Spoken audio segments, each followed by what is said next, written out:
Fourth gear लगेगा खट से, मतलब बिना ज्यादा जर्क के साथ फोर्थ गियर लगा है।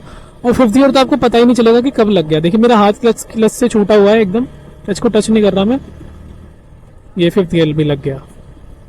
Good morning guys and welcome back to my YouTube channel once again. I hope आप सब लोग बढ़िया हैं, मजे चल रहे हैं लाइफ में। एक इंटरेस्टिंग टॉपिक पर वीडियो लाने का मेरा मन था। जो टॉपिक है वो है रेव मैचिंग। आई डोंट नो कितने लोगों को इसके बारे में पता होगा, तो पहले ऐसा करता हूँ मैं थोड़ा सा इसके बारे में बता देता हूँ, है ना।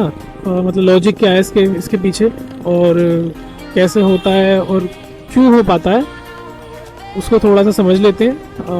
अगर आप चाहें तो ये पार्ट स्किप भी कर सकते हैं और सीधे प्रैक्टिकल डेमोन्स्ट्रेशन पे जा सकते हैं। जो रेव मैचिंग होता क्या है और कहाँ इसका यूज है, तो पहले मैं बताता हूँ कि होता क्या है, उससे स्टार्ट करते हैं। रेव मैचिंग बेसिकली एक टेक्निक है जिसमें ना बाइक की गियर आप बिना क्लच दबाए चेंज कर सकते हैं। अब ये बोलोगे आप ये तो ऑटोमेटिक वाली स्कूटी वाली बात हो गई। मैं बोलूँगा कि स्कूटी वाली बात नहीं है, स्कूटी से एकदम अलग है। स्कूटी का जो ट्रांसमिशन होता है वो एकदम कंटिन्यूसली वेरिएबल ट्रांसमिशन, सीवीटी वगैरह रहते हैं उसमें। यहाँ पर हम मैनुअल गियर बॉक्स में ही ना बिना क्लच के गियर शिफ्ट कर सकते हैं, अप शिफ्ट भी और डाउन शिफ्ट भी, मतलब गियर चढ़ा भी सकते हैं और गियर उतार भी सकते हैं। तो ऐसा क्यों हो पाता है उसके पीछे हमें समझना पड़ेगा थोड़ा सा गियर के बारे में और क्लच के बारे में, ठीक है। तो गियर का ऐसा रहता है कि जैसे हमारा इंजन होता है उससे एक आउटपुट शाफ्ट निकलती है जो इंजन की पावर को कैरी करती है, ठीक है। मतलब जो भी इंजन पावर बना रहा है वो एक शाफ्ट में डाल देता है, उस पर एक गियर लगता है। आई होप गियर तो सबको पता ही होगा। गियर ऐसा होता है जिसमें खांचे होते हैं, टीथ होते हैं, वो अभी इधर आपको दिख रहा होगा, ठीक है। तो इस शाफ्ट का अब हम क्या करें, अब हमको इस पावर से बाइक चलानी है, ठीक है। तो हम क्या करते हैं, हम गियर बॉक्स लगाते हैं। गियर बॉक्स में होता क्या है कि अलग अलग साइज के गियर रहते हैं, अलग अलग गियर रेशियोज में गियर रहते हैं। जैसे शाफ्ट से जो गियर आ रहा है तो कुछ गियर में जो ये टीथ होते हैं ना, सांचे जैसे बोलते हैं, वो कम होते हैं, फिर बढ़ते हैं सेकंड गियर में, फर्स्ट गियर में सबसे कम होते हैं। तो अगर हम जो पहला गियर है जिसमें कि टीथ कम होते हैं और टॉर्क ज़्यादा रहती है, उसको अगर हम इंजन के फाइनल आउटपुट शाफ्ट से मतलब कनेक्ट करेंगे तो क्या रहेगा, हमारा टॉर्क ज़्यादा रहेगा और बाइक की स्पीड कम रहेगी। बाइक की स्पीड एज इन पीछे वाला जो व्हील है उसको पावर करती है बाइक जनरली, तो उसकी स्पीड कम रहेगी। और जैसे जैसे सेकंड थर्ड गियर में हम जाते हैं, नंबर ऑफ टीथ इंक्रीज करते हैं तो अपना स्पीड इंक्रीज होती है। और क्योंकि हमें पहले गियर में जब हम होते हैं तो हमको स्टेशनरी बाइक से मोशन में जाना होता है, तो पावर और टॉर्क ज़्यादा चाहिए होती है। तो टॉर्क ज़्यादा चाहिए तो स्पीड कम चलेगी, लेकिन टॉर्क ज़्यादा चाहिए क्योंकि बाइक रुकी हुई है हमारी। तो इसी हिसाब से ना गियरिंग की जाती है। टीथ की जो गियर रेशियोज है वो बनाए जाते हैं कि हमें सबसे ज़्यादा टॉर्क चाहिए पहले गियर में, सबसे कम टॉर्क चाहिए लास्ट गियर में। उस टाइम हमको स्पीड ज़्यादा चाहिए। फिफ्थ और सिक्स गियर में जब हम चल रहे होते हैं तो हमको स्पीड ज़्यादा चाहिए। हमको टॉर्क कम मिले कोई बात नहीं, उसका कुछ चलेगा, क्योंकि हमको इतना तेज एक्सीलरेशन नहीं चाहिए उसमें हमको इंजन आरपीएम को कम रख के स्पीड ज़्यादा चाहिए। तो आई होप गियर का और इंजन का जो रिलेशन है वो आपको समझ में आ गया होगा। गियर बेसिकली अपने इंजन के आउटपुट को व्हील्स के आउटपुट तक जो जमीन पर लग रहा है जिससे हम चल रहे हैं आगे, उसको कनेक्ट करता है। तो अब हम चलते हैं कि क्लच का रोल क्या है, ओके। सो आप सोच के देखो कि अगर हमको गियर चेंज करना है, ठीक है, हमको पहले गियर से दूसरे गियर में जाना है या फिर न्यूट्रल से पहले गियर में ही आना है, तो हम कैसे कर सकते हैं ये चीज़। उसके लिए आता है हमारा क्लच का रोल। क्लच बेसिकली क्या होता है कि इंजन का जो आउटपुट है और जो हमारा गियर बॉक्स है उसके बीच में होता है क्लच, और क्लच इंजन के आउटपुट की शाफ्ट और गियर बॉक्स को कनेक्ट और डिस्कनेक्ट कर सकता है हमारी व्हील पर। और हमारी व्हील हम एग्जीक्यूट करते हैं क्लच लीवर दबाने से। जब हम लीवर दबाते हैं तब इंजन को जो पावर है उसको कट कर देता है, इंजन का पावर गियर बॉक्स तक नहीं जाता। तो आप कितना भी रेव कर लो, कितना भी एक्सीलरेटर दबा लो, मतलब खींच लो, अगर क्लच प्रेस्ड है तो बाइक आगे नहीं बढ़ेगी, ये तो आप सब जानते ही हैं। तो क्लच का रोल ये होता है कि जब भी आपका मन है गियर चेंज करने का, तब आप क्या करेंगे, इंजन की आउटपुट शाफ्ट को और गियर बॉक्स को क्लच दबा के डिस्कनेक्ट करेंगे, अगला गियर स्लॉटिंग करेंगे और क्लच छोड़ देंगे ताकि इंजन और गियर बॉक्स फिर से मेट हो पाए, ठीक है। अब इसमें क्या है कि इंजन का जो आउटपुट शाफ्ट है और जो नेक्स्ट गियर का हमारा स्पीड है वो अलग अलग रहता है, क्योंकि हर एक गियर में जैसे मैंने बताया टीथ अलग है, उसकी रोटेटिंग स्पीड अलग है एक पर्टिकुलर आरपीएम पर। ठीक है। तो यहाँ पर क्लच अपना काम करता है स्मूथली, कोई दिक्कत नहीं है। तो अगर आप सोचेंगे कि जैसे मैं सेकंड गियर में चल रहा हूँ एक पर्टिकुलर इंजन आरपीएम पर, एक पर्टिकुलर स्पीड पर, और अब मेरे को थर्ड गियर में जाना है, तो क्या क्या चेंज होगा? अगर आप इंजन का आरपीएम सेम रखोगे और आप सेकंड से थर्ड गियर में जाओगे तो इवेंचुअली आपकी स्पीड आपकी इंक्रीज होगी। ठीक है, जैसे पहले गियर पे चल रहे हो 3000 आरपीएम पे, तो आपकी स्पीड में भी 15-18 किलोमीटर पर आवर होगी। आप अगर सेकंड गियर डाल दोगे और सेम आरपीएम पे चलोगे तो आपकी speed 25, 28, 30 depending on the bike हो जाएगी। ऐसे ही जैसे आप नेक्स्ट गियर डालते जाओगे तो आपकी सेम इंजन आरपीएम पे भी ना स्पीड इंक्रीज होती जाएगी। और ये वही खेल है, ये इंजन जो गियर का साइज है ना उसका ही खेल है सारा। और इसको आप दूसरे तरीके से ऐसे सोचें कि क्या हो अगर मैं सेम स्पीड पर अगले गियर में जाना चाहूँ। जैसे कि मैं सेकंड गियर में चल रहा हूँ 30 की स्पीड पर, और अगर मैं थर्ड गियर में डाल के भी 30 की स्पीड पर चलूंगा तो आप सोचो कि मेरे इंजन आरपीएम का होगा क्या। एक सेकंड के लिए सोचो। तो मैं बता देता हूँ कि आपने गियर इंक्रीज किया तो गियर की जो आउटपुट स्पीड है, क्योंकि उसमें टीथ ज्यादा है थर्ड गियर में सेकंड से, व्हील की स्पीड इंक्रीज होगी। कन्वर्सली जो इंजन आरपीएम है वो डाउन हो जाएगा, क्योंकि उसको इतना तेज रोटेट करने की जरूरत नहीं है सेम स्पीड पे चलने के लिए। ठीक है, ये बात समझना बहुत जरूरी है, क्योंकि इसी से अपनी थ्योरी ऑफ रेव मैचिंग आती है। ठीक है, तो इसको एक्सटेंड करते हुए अगर मैं सेकंड गियर से थर्ड गियर में जाने के लिए, क्योंकि थर्ड गियर में मेरा इंजन आरपीएम लो होगा सेकंड गियर से सेम स्पीड पर, अगर मैं इंजन का जो आरपीएम है आउटपुट शाफ्ट का हल्का सा कम करूं और थर्ड गियर स्लॉटिंग करूं बिना क्लच दबाए, तो एक पॉइंट ऐसा आएगा कि जो मेरा थर्ड गियर का इवेंचुअल स्पीड होने वाला है, थर्ड गियर का रोटेशन वाला स्पीड जो होने वाला है, और जो मेरा इंजन शाफ्ट आउटपुट का जो स्पीड है वो एक पॉइंट पर मैच करेगा। और उसी मूवमेंट पे अगर मैं गियर शिफ्ट करने का ट्राई करता हूं तो मेरा गियर शिफ्ट हो जाएगा प्यार से बिना क्लच दबाए। एक बार फिर से मैं एक्सप्लेन करता हूं कि अगर मैं सेकंड गियर से थर्ड गियर में जाना चाहता हूं और बाइक की स्पीड मेरे को सेम रखनी है, ठीक है, तो क्योंकि थर्ड गियर में जब मैं जाऊंगा सेम बाइक स्पीड पर तो इंजन आरपीएम होगा डाउन। अगर मैं थ्रोटल छोड़ के इंजन आरपीएम अपने आप ही डाउन कर दूं और तब मैं थर्ड गियर में शिफ्ट करूं एक उस पॉइंट पर जहां पर, क्योंकि मैंने इंजन आरपीएम डाउन किया और वो जो रिड्यूस्ड आरपीएम है इंजन की शाफ्ट का, वो थर्ड गियर का जो इवेंचुअल आरपीएम होने वाला था सेम स्पीड पर उससे मैच करेगा। तो उस एग्जैक्ट पॉइंट पर अगर मैं गियर शिफ्ट करूंगा ना तो हमको क्लच की जरूरत नहीं है। आई होप यार मैंने मतलब सही से एक्सप्लेन कर दिया है। अगर इसमें थोड़ी बहुत कोई भी कमी हो या आपको समझ में ना आए कुछ भी चीज तो प्लीज कमेंट बॉक्स में आराम से पूछना, ठीक है।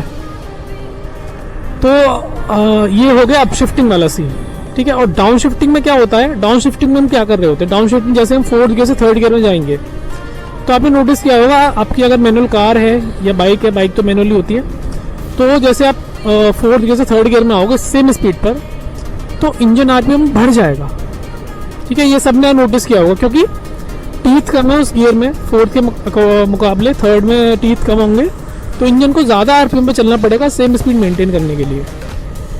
इसी फंडे का यूज होता है डाउन शिफ्टिंग में। डाउन शिफ्टिंग में थोड़ा सा कॉम्प्लिकेटेड रहता है सिस्टम। तो उसमें होता क्या है कि जैसे हमने फोर्थ से थर्ड में आना है ना, तो हम इंजन आरपीएम हल्का से इंक्रीज करेंगे क्योंकि थर्ड में इवेंचुअल जो आरपीएम है सेम स्पीड पर वो रहेंगे ज्यादा। तो उसको ज्यादा करने के लिए हम हल्का सा ब्लिप करेंगे अपने एक्सीलरेटर को, जैसे हल्का सा ऐसे। तो उससे क्या होगा कि इंजन आरपीएम बढ़ेगा और इवेंचुअली जो थर्ड गियर में अपनी स्पीड होने वाली थी गियर की, वो इंजन के जो आउटपुट शाफ्ट है उससे मैच कराएंगे और उस पॉइंट पर हम डाउन शिफ्ट करेंगे। तो थ्योरी सेम है बट डाउन शिफ्टिंग थोड़ा ज्यादा मुश्किल होता है क्योंकि इसमें हमको आरपीएम इंक्रीज करना है और अच्छे से काफी बार नहीं हो पाता और इसमें गियर के ना मतलब वियर एंड टियर के या प्रॉब्लम आने के चांस भी रहते हैं। तो मैं डाउन शिफ्टिंग तो नहीं करने वाला, मेरे पास एक ही बाइक है यार, मैं इसको नहीं चाहता कुछ टूटे फूटे इसमें। मैं इसे टूरिंग भी करता हूँ और हर चीज में मेरे को यही बाइक साथ देती है, तो मैं इसके साथ डाउन शिफ्टिंग नहीं कर रहा। बट अप शिफ्टिंग थोड़ा इजी है, आप भी ट्राई कर सकते हो, ठीक है। और आराम से आप सीख भी लोगे, कुछ ही टाइम में आप सीख लोगे, थोड़ा प्रैक्टिस करोगे तो, ठीक है। तो थ्योरी मैंने समझा दिया। अब बेसिकली हम बात कर लेते हैं कि इसका मतलब इसका पॉइंट क्या है, क्यों करना है हमको ऐसा। जब हमने क्लच बनाई है तो इसका पॉइंट क्या है क्यों हमको क्लच का यूज नहीं करना है, स्कूटी ले लेते इससे बेटर है बेसिकली ये थोड़ा मतलब बेसिकली ये थोड़ा वो है कि जो बंदे थोड़े स्किल्ड हो जाते हैं बाइकिंग में, वो लोग इस चीज़ का यूज़ करते हैं। प्रैक्टिकली अगर देखा जाए नॉर्मल रोड्स पर इसका यूजेज, आप किसी जैसे सर्विस लेन से हाईवे पर जुड़ रहे हो आके, तो आपको ना बाइक की स्पीड फटाफट से बढ़ानी होती है। आप 30-40 पे चल रहे हो और वो 100 पे है लेन, जैसे 100 का स्पीड है उस लेन में, तो आपको गियर मतलब एक एक करके शिफ्ट करने की बजाय आप फटाफट आगे ना बिना क्लच के ही ना गियर शिफ्ट करके बढ़ सकते हो, तेज स्पीड ला सकते हो फटाफट से। तो वो थोड़ा प्रैक्टिकल यूज़, और बाकी थोड़ा आपका एक्सपीरियंस जो है राइडिंग का वो थोड़ा प्रो लगेगा आपको कि हाँ भाई मेरे को तो कुछ आ गया है ऐसा करके, थोड़ा सा साइकोलॉजिकल रीज़न है। बट ऑल इन ऑल मतलब इतना कुछ ज़रूरी नहीं है चीज़ कि ये चाहिए ही चाहिए। अभी तो इनफैक्ट डाउन शिफ्टिंग के लिए स्लिपर क्लच आ रखे हैं, जिनसे आप इमरजेंसी ब्रेकिंग में सीधे मतलब स्लिप कर सकते हैं ताकि रियर व्हील लॉक वगैरह ना हो। उस पर अगर आपको वीडियो चाहिए हो तो आप प्लीज़ बता देना कमेंट्स में, मैं स्लिपर क्लच पे भी वीडियो बनाने का सोच रहा हूँ। थोड़ा बहुत रेस्पॉन्स आया तो उस पर वीडियो बना दूंगा मैं कि कैसा होता है, क्या एक्सप्लेनेशन है उसका। प्रैक्टिकली देखा जाए ना तो प्रैक्टिकल यूज़ जो इस चीज़ का है वो लोग करते हैं बाइक रेसर्स। सो जो हाई स्पीड रेसिंग करते हैं मोटो जीपी वगैरह, वहाँ पर इतना टाइम नहीं होता कि आप जैसे कोई टर्न आने वाला है तो आप एक एक क्लच दबा के गियर डाउन शिफ्ट करोगे। तो वो लोग फटाफट खट ये क्लचलेस रैम मैच करके ना गियर डाउन करते हैं। जैसे वो कॉर्नर से बाहर आते हैं तब भी वो फटाफट से ना बिना क्लच के ही रैम मैच करके ना गियर शिफ्ट करते हैं ताकि टाइम बचे उनका और अच्छे से वो रेस में ना परफॉर्म कर पाए। तो ये हो गई सारी थ्योरी की बात। पहले इस पेट्रोल में पेट्रोल भराऊंगा और यू टर्न लूँगा, देन इसी रोड पर हम वापस चलेंगे और फिर मैं आपको प्रैक्टिकली दिखाता हूँ कि ये कैसे होता है रैम मैचिंग का सीन।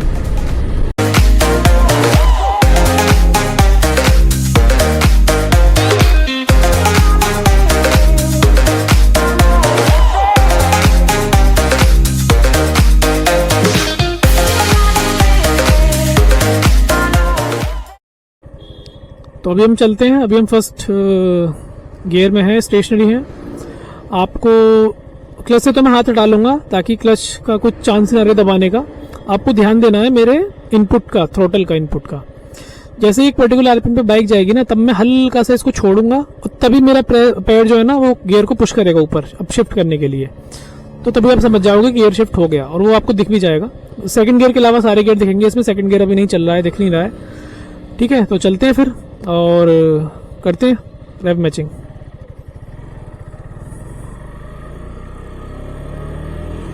देखिए सेकंड गियर लग गया, अभी दिखने रहा होगा, अभी थर्ड गियर लगेगा, आपको दिखेगा।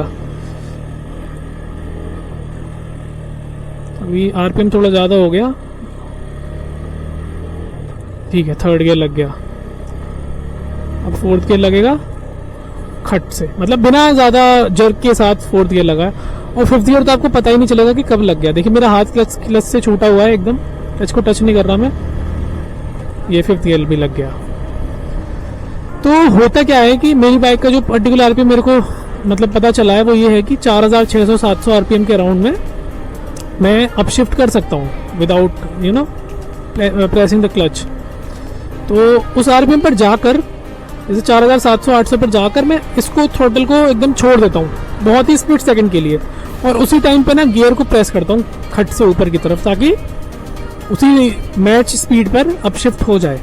तो ऐसे अपना मतलब अप शिफ्टिंग आप रैम मैचिंग के साथ बिना क्लच दबाए अप शिफ्ट कर सकते हो। एक बार और करके दिखाता हूँ मैं ताकि थोड़ा और पता लगे। अभी एक गियर में जर्क भी आया था तो वो मैं चाहता हूँ कम हो। ठीक है, तो न्यूट्रल पर हैं, चलते हैं फर्स्ट गियर में। ठीक है, क्लच से मैंने हाथ हटा लिया तो हाथ मेरा ये रहा। थोड़ा सा जर्क के साथ सेकंड गियर हुआ शिफ्ट, थर्ड गियर भी शिफ्ट हो गया। देन अभी हम फोर्थ में जाने वाले हैं। ये फोर्थ गियर शिफ्टेड और फिफ्थ गियर शिफ्टेड। ठीक है, ऐसे स्लॉट इन हो जाएंगे आपके गियर। तो इसमें मेनली थोड़ा प्रैक्टिस का खेल है। ठीक है, अभी मैं ज़्यादा प्रैक्टिस नहीं कर रहा हूँ अपनी बाइक में क्योंकि यार कुछ टूट फूट गया ना, तो मेरी तो ये इकलौती बाइक है और इससे मेरे को टूरिंग भी करनी है, ट्रिप भी आने वाली है मेरी फटाफट मतलब कुछ ही दिनों में, तो मैं इतना नहीं कर रहा। बट अगर आपके पास बाइक है और आप चाहते हैं थोड़ा ऐसे मतलब चीज़ें करना तो आप प्लीज़ ट्राई करना अपनी बाइक में। डाउन शिफ्टिंग में ट्राई मत करना, उसमें रिस्क ज़्यादा है ना गियर बॉक्स वगैरह का इंजरी, मतलब नॉट इंजरी वियर वगैरह होने का। डाउन शिफ्टिंग ट्राई मत करना। तो आज की वीडियो में इतना ही रहेगा यार। आप लोग प्लीज़ चैनल को लाइक करो, मतलब चैनल को सब्सक्राइब करो, शेयर कर दो यार अपने आसपास लोगों में जिसको थोड़ा बहुत भी इंटरेस्ट हो घूमने में, बाइक में। और वीडियो पसंद आए तो प्लीज़ लाइक करना और बने रहिए। फटाफट इंस्टाग्राम पर मुझे फॉलो कर लेना, या अभी आपको हैंडल नेम दिख रहा होगा। और नेक्स्ट वीडियो तक के लिए bye bye, thank you for watching and please stay tuned, bye bye.